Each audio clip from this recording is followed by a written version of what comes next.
You're listening to Secure Ventures, the show that follows cutting-edge founders in the cybersecurity space to understand their plights, glories, and revolutionary products. With me today is Ari Jacoby. Ari is the CEO and founder of Deduce, which is aiming to democratize account takeover detection and prevention for the average company. Ari, thank you for coming on the show. Thanks for having me, Kyle. Before we dive into Deduce, you've got quite an interesting background. You have a government and economics degree from Georgetown. What were you originally hoping to do after college? I thought I would go into a career in politics. I grew up inside the Beltway, right outside of Washington, D.C., in Bethesda, Maryland. And I thought a career in politics would be for me. Judging by the chaos recently, I may have made the right decision. But you then started your first company, newsletters.com. What made you shift rather than going into politics? Yeah, newsletters.com was the proverbial dorm room startup. That was a company that we started back in 1997, so it makes me feel really old. It was an aggregator and reseller of traditionally expensive paid newsletter and market research materials that were offline. We digitized them. We created a network for them. We were able to sell them piecemeal. So long story short, if there was a $10,000 market research report on a particular industry and you only wanted to buy the third chapter, we could sell it to you for $500. That business lived on as marketresearch.com. Then after a few years, you moved into some more traditional roles. What triggered the switch?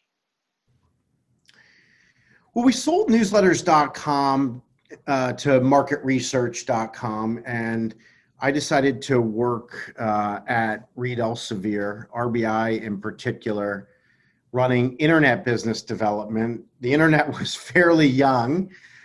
I had a fairly wide remit over everything that was happening on the internet. And the company sector RBI was involved in, Read Business Information, were trade magazines. This is a long time ago, but if I'm remembering correctly, it was about $1.2 billion, $1.3 billion in revenue with titles like Interior Design Magazine that people are probably still familiar with, Variety Magazine, which was a trade Hollywood rag.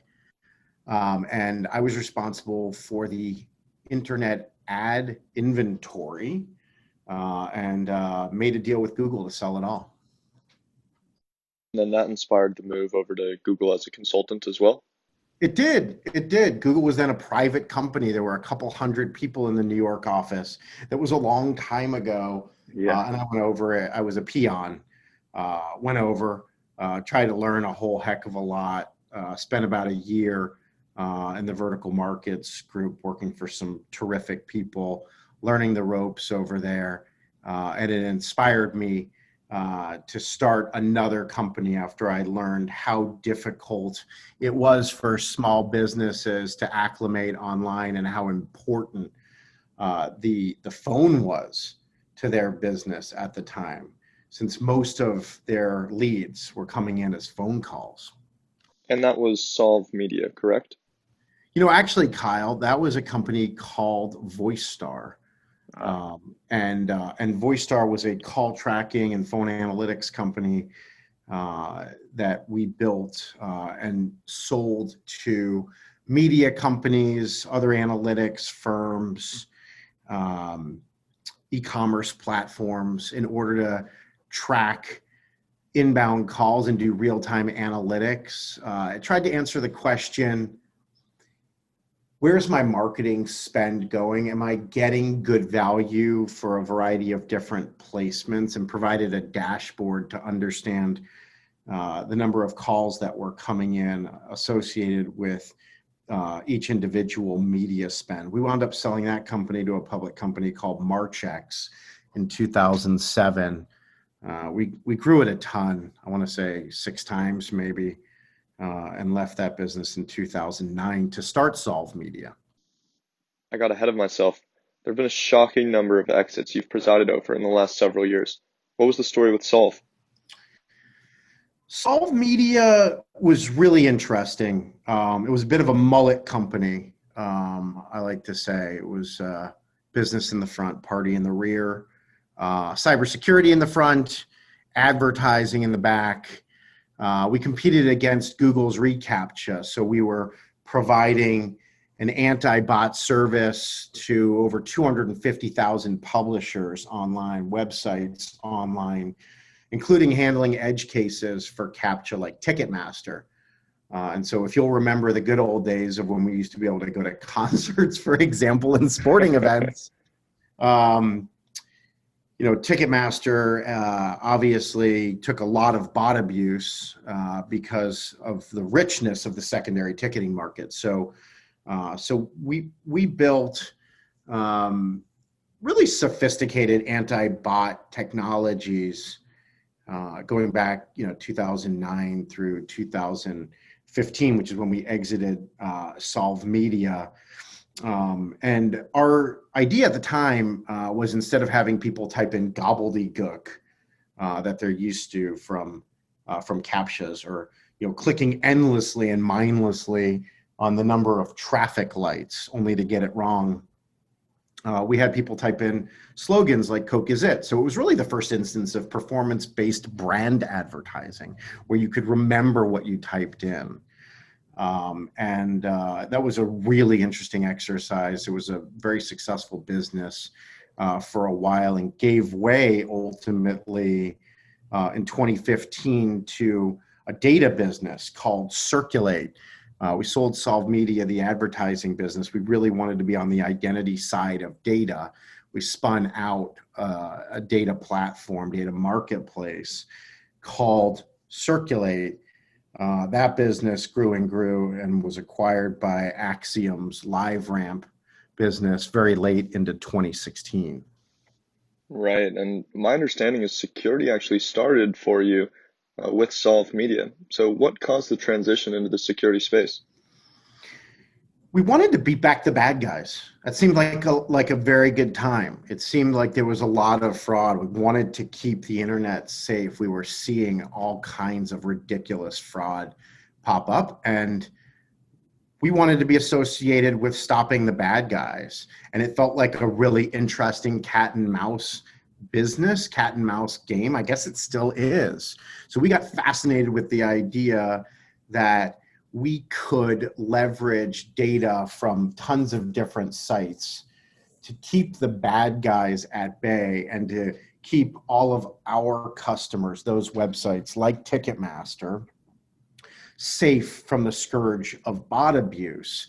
And it was seminal for us in a lot of ways. It really taught us that this model could work, that bringing together many disparate data sources and doing interesting things in and around machine learning, which, by the way, wasn't very popular back then. Nobody was talking about it. Nobody was using it in venture capital slides.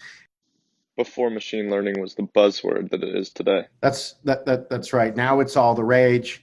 Everyone's talking about it. Some folks are actually doing it. We were doing it pretty early on, I must say. So bringing it back to Deduce, you started Deduce in 2019.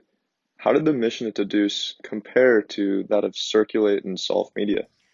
Yeah, at Solve Media, we were beating back bots. At Circulate, we were looking to make sure that individuals who presented in the marketing and advertising world were who they claimed to be. That was important for the buy side, the advertisers, the marketers, the agencies that supported them, the allied community. There were tremendous learnings at Circulate from an identity perspective, particularly with respect to how data flows. Arguably, the best data pipes in the world are in the advertising and marketing business. There's common currency with respect to data in that business. Most folks in the supply chain achieve attribution and get paid through that common currency. That was probably the biggest takeaway, and the thing that we wanted to replicate in the cybersecurity risk and fraud business. And so we had a really interesting journey.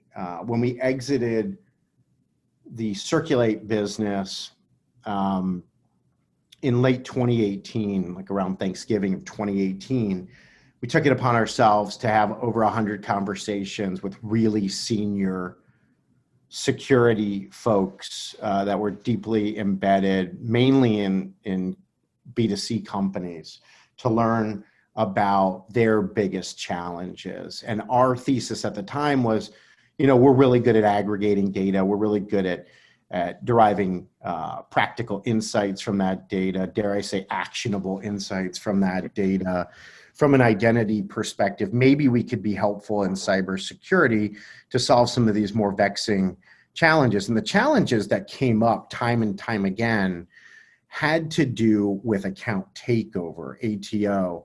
And the market bifurcates ATO, as you probably are well aware, into the workplace side, the workforce side, and the consumer side. So you've got workforce side is BEC, or business email compromise, and that's not our bag today.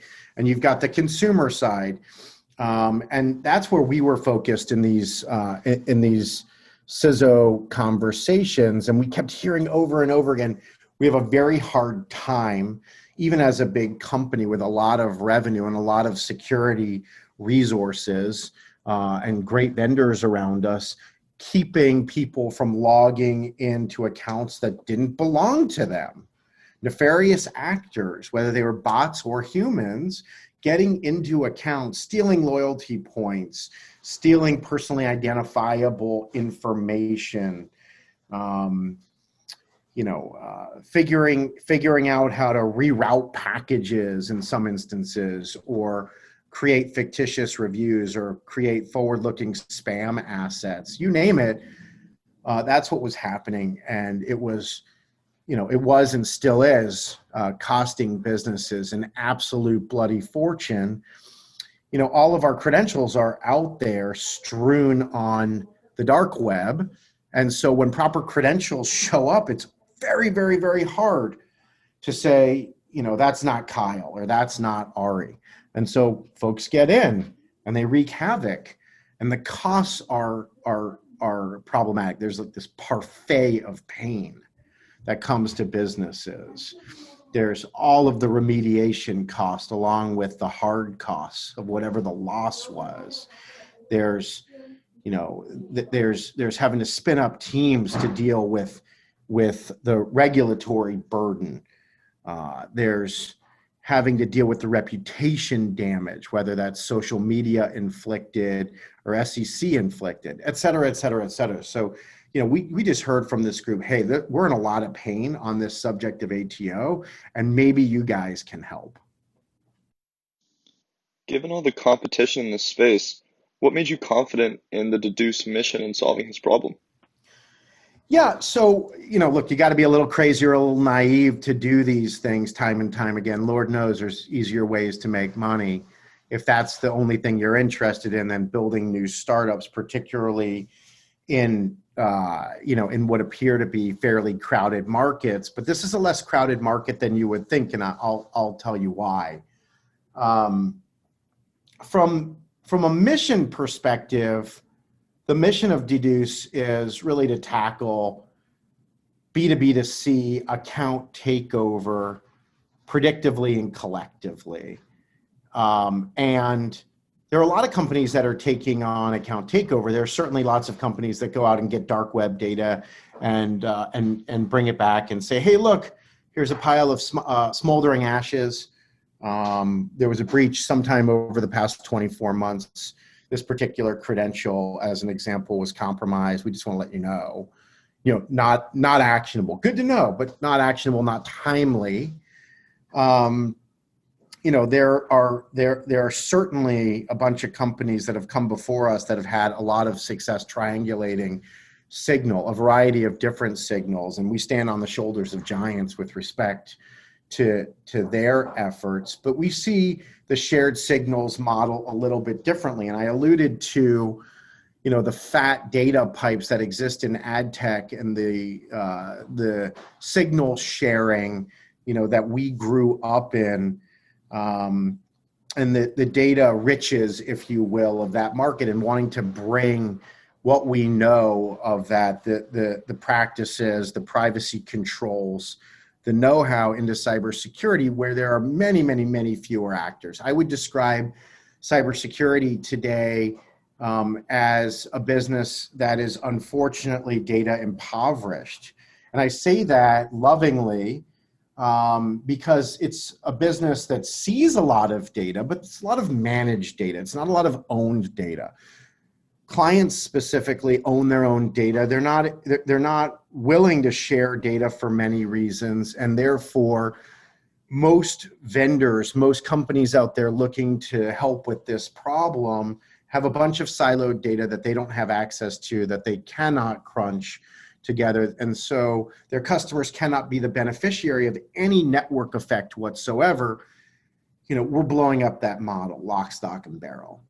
So we've got a huge identity network. We ingest data from over 150,000 sites in real time. We can use all of that data for the benefit of all of our customers. It all happens in quote real time, and it's a much different construct. So when you look at the competitive set, sure, a lot of people are talking about account takeover. We're doing it a little bit differently, and it winds up the case that what we're doing, even if there are other vendors in there, is incremental and valuable to the customers we serve. That is a fascinating approach to account takeover. We've seen the same trend in a number of other security domains. Threat intelligence is probably the most obvious example, where additional data in means higher quality data that can be shared out. Now, thinking back to the origins of Deduce, you'd obviously done this several times at this point, navigating successful companies. So what did that process look like from the early days of Deduce compared to some of these previous ventures? We were very fortunate when we started Deduce. We had a modicum of success, and so we did not need to raise venture capital money early on. We could toil in obscurity, tinker with data and data models, put a bunch of data infrastructure together, put a bunch of deals together that would allow us to test a variety of hypotheses before going out to market to find investors that we really wanted to be partners with for life in this business. And I think one of the artifacts of having a few decent exits out there is we could really pick and choose who we wanted. We've had the pleasure over the years of working with some really, really great investors, and I wouldn't change any of that for the world. This time around, we thought about who are the investors in particular that knew way more than we did about this subject and that would be willing to roll up their sleeves for us, send the emails, make the calls, tell us when we were being idiots, really help us along in the quest to find product market fit. And I would say that was something that was very different about this business. In the past, we've worked with some awesome investors, for the advertising space or in the identity space. And we were able to find those folks in the cybersecurity space this time around. And that was a huge win. So we were able to stack the deck, if you will, by proving out some of the model early on, taking it to the folks that we most revered in the cybersecurity space, and then bringing them on as a result of some of the very early traction. Speaking of investing, just back in November, Deduce announced a $7.3 million round. How did that accomplishment compare to previous funding rounds that you'd been through at some of your previous companies? We did. So yeah, in November, we announced a $7.3 million seed round. That all started back in May of 2019.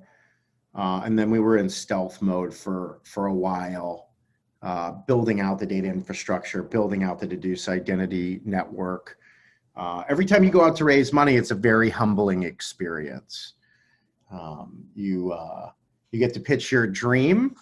You get to sit in front of people who are often much smarter than you, who have lots of pattern recognition, who have seen a lot and done a lot in the space, or at least in adjacent spaces. And it's certainly an opportunity to get a bunch of very high quality consulting, which is what you get when people say no. This time around, we really had to convince people that we could replicate the success of Circulate in the cybersecurity market, because it just hasn't been done before. There wasn't a playbook for building a very large identity network in particular to take on account takeovers. So certainly there are shared signal models out there, but this was a very different construct. And in the earliest days of fundraising, people told us we were crazy and that it wouldn't work, and that there was no there. And we were just really fortunate to have True Ventures and Ridge sign on early, along with some just superstars in both the cybersecurity world and the data world. Now, aside from the funding round, what were some of the other key signals that demonstrated Deduce was going to be able to succeed, at least in the short term? I think team was a pretty decent signal. Present company excluded, we were able to bring in some real high quality players from companies like New Data, Count, Riskified. So I think we were able to show that folks who were in this business valued what we're building and wanted to be a part of it early and would make the jump. I think that folks appreciated some early case studies around the efficacy of the data that we were able to show. We were able to do a case study in particular with a firm. I won't name the name of the firm, but arguably a giant in the risk and cyber business with over 40 years of data.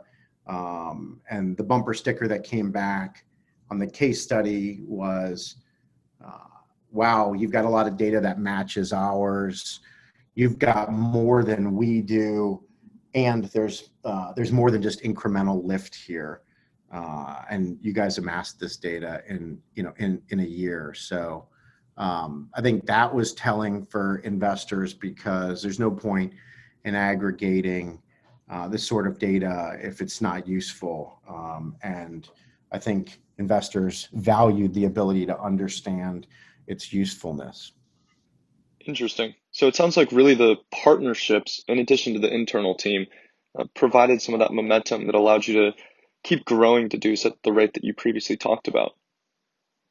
So on the flip side, what were some of the major challenges that you faced at Deduce in the first couple of years? I think every young startup faces myriad of challenges. You're up at night late thinking about putting the right people on the team. You're up late at night thinking about having the right design partners who can really sniff out the value of what you're doing. You're thinking about product market fit. You're thinking about tweaking the product so that it delivers the most value that it can. And you never stop doing those things. This business, like all the other businesses, has experienced all of the same challenges, all of the same standard startup challenges. And this is a new industry for us. So learning to speak that language comfortably, learning the vernacular of cybersecurity, learning to be comfortable in our own skin talking about the value that we're bringing to the table in our different approach. Learning even the acronyms early on was challenging, and we overcame that challenge. like we've overcome the other challenges. And challenges are not over in this business. We've got miles and miles to go here, before we can declare victory. Every day, it's all about making sure we're putting product in the hands of customers who value it, because we're looking to keep as many consumers secure as we possibly can. And the more customers we get, the more consumers are kept safe within their four walls, if you will, online, but also everywhere else they go. And so this model builds on itself.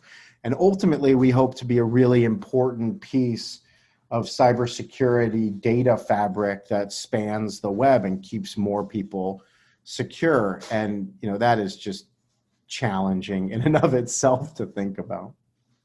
You mentioned the security vernacular. Security professionals do love their acronyms. So what was it that allowed you to pick up on the security language? What approach did you take? We've got a really sharp investor that was the key to me thinking about this. So one of our investors is a guy called Nat Turner. Nat and his partner Zach are phenomenally successful entrepreneurs. They started building a company called Invite Media, which traded to Google. And then they decided to get into the healthcare space. And they built a company called Flatiron that Roche acquired for a couple $2 billion or more. I don't know exactly. But these are guys who didn't know anything about the healthcare market and faced the same challenges. So I posed that same question to Nat as we took this on.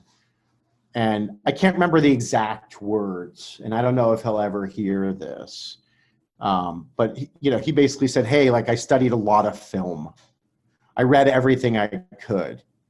I had conversations and pretended to know the lingo for a while until I did. And it was just practice in front of a mirror so you don't look like a moron in front of folks who've been doing this for 30 years. And it was some sage wisdom. And so I won't claim, that I'm great at it, that I know every single acronym, that I know all the lingo, but I certainly don't get laughed out of rooms. Right, but at least you're fluent enough to speak the language now. Exactly. So looking ahead, what's next for you and the Deduce team? We've got a lot of work to do. So we're really focused on our alerting platform. And this is a platform that levels the playing field between what the internet titans and huge banks have and what everybody else has. So I'll give you a little bit of background on it.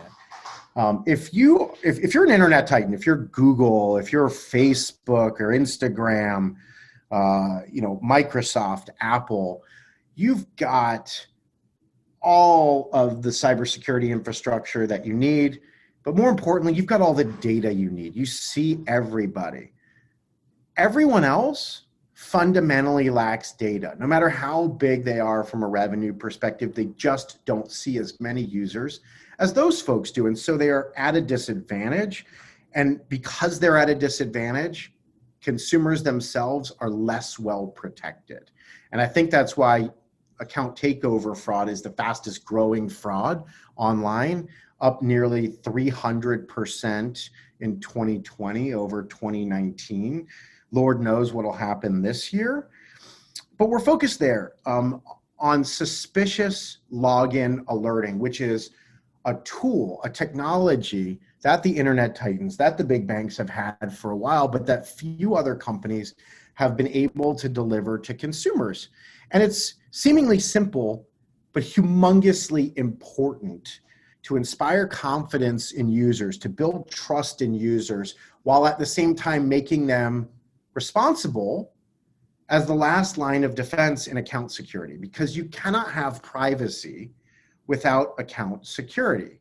And everybody's focused, therefore, on the braiding of the two. And so we've got a very significant, let's call it surrogate data asset that tons of companies can take advantage of, along with the tooling and the Rails for suspicious login alerting. And we delivered that product in mid-September. We've got 21 companies that have now signed up to use it. It's in production, it's GA, and this is going very, very well. There are real benefits to every constituency with respect to this suspicious login alerting platform. And when I say suspicious login alerting, you probably know what I'm talking about, right? These are the alerts that you get concurrent with a login on a site like Facebook, or if you log into Gmail, if you're between San Diego and New York, for example. So there's a new geography, or perhaps you've got a new device, or you're exhibiting a new behavior. Are you familiar with those, Kyle? I am. I actually have a bit of a security operations background myself, and it sounds like the Deduce team is using some similar detection mechanisms, such as geolocation. Sure. Yeah. And yeah, it's right. It's geo, it's behavior, it's device, it's all of those things. And obviously, if you see logins from a huge constellation of sites, you've got an advantage because you can spot fraud and fraudulent patterns and keep your customers safe, much like Facebook or Amazon or Google or Apple. And so that's what we're doing. And the instrumentation is really simple. This is something that even from a DevOps perspective is, takes a few hours to implement. It doesn't take days. It's not an enterprise implementation.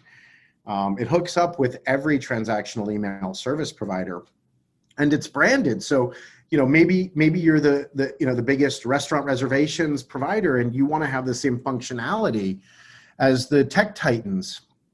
Well, that's great. You can put that in really, really quickly. And, Kyle, you might receive an email that says, Kyle, was that really you logging in from Moscow? Right? And you'll look at it and you'll say, I'm in San Diego right now. That's scary. I'm going to push the red button. Wasn't me. You'll get a chance to reset your password. That data payload, goes to other security vendors in the stack for that company, whether it's Splunk or Slack or PagerDuty, and any number of companies.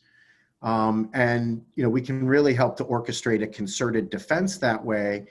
And we can really help specifically to get a handle on the ATO problem and clean that up before it really becomes a massive issue.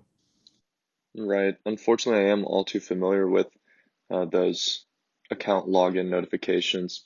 Just last week, I found out that one of my accounts had been logged into from China, and immediately received one of those notifications. And it's really remarkable how these different companies have developed the technology to allow for such rapid identification, but also remediation for consumers of their products.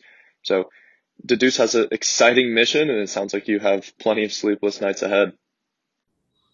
That's for sure. That's for sure. And what's really interesting is to the extent to which we can catch a bad actor trying to log into your account on one site, we can help to prevent that same actor from abusing your account and the business that serves you elsewhere in your digital life. And to the extent to which we can make that network effect bigger and bigger and bigger, it's great for consumers. It's great for the businesses that serve them who don't want to have a remediation problem, who don't want regulatory burden, who don't want reputational damage, right? And it's great for the security companies that serve those businesses because we can help them do a much better job. Right. Well, thanks again for your time, Ari. Best of luck to you and the Deduce team moving forward. Really quickly before we wrap up, and for our listeners, is Deduce currently looking to hire? Thanks so much for your time, Kyle. We are always hiring. Yeah, absolutely. We've got some recs out specifically on the engineering side. We're hiring in sales. And, to the extent to which I've learned anything in building startups, we are always open to the right talent. So if you're listening out there, please feel free to get in touch, ari@deduce.com. Perfect. Thank you again, Ari. Kyle, thank you so kindly for having me. Thanks so much for listening to this episode. You can subscribe wherever you get your podcasts, and you can write to me at kyle@secureventures.io. I'm Kyle McNulty, and you've been listening to Secure Ventures.